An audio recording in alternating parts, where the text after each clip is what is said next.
தற்போதைய அண்மை செய்தியை பார்த்துக் கொண்டிருக்கிறோம். தமிழக பாஜகவிற்கான புதிய தேர்தல் பொறுப்பாளர்கள் நியமனம் செய்யப்பட்டிருக்கிறார்கள். இத்தொடர்பான கூடுதல் விவரங்களோடு இணைகிறார் சிறப்பு செய்தியாளர் வேல்முருகன். வேல்முருகன், விவரங்களை பதிவு செய்யலாம். யார் யார் நியமிக்கப்பட்டிருக்கிறார்கள்?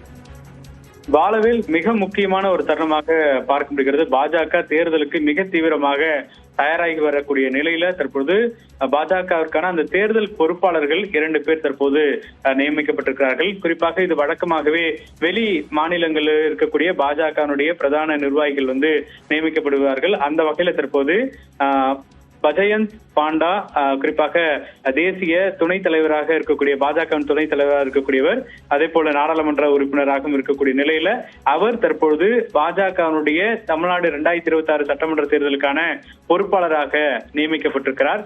இது மட்டும் இல்லாமல் இணை பொறுப்பாளராக குறிப்பாக விமானத்துறை இணை அமைச்சர் முரளிதர் மோகல் அவர் நியமிக்கப்பட்டிருக்கிறார்கள். 2 பேர் நியமிக்கப்பட்டிருக்கக்கூடிய நிலையில இந்த 2026 சட்டமன்ற தேர்தலை முழுக்க இவர்களுடைய பார்வையின் அடிப்படையிலேயே கூட்டணி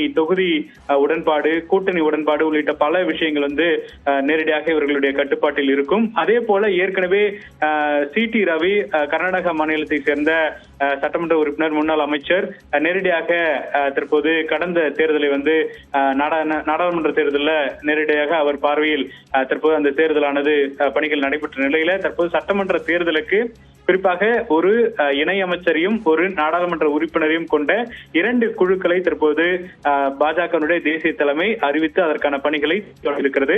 விரைவில் அவர்கள் தமிழகத்தில் நேரடியாக கூட்டணி கட்சி தலைவர்களையும் பாஜக தலைவர்களையும் சந்திப்பார்கள் என்று எதிர்பார்க்கப்படுகிறது. பாலவேல், விவரங்களுக்கு நன்றி வேல்முருகன்.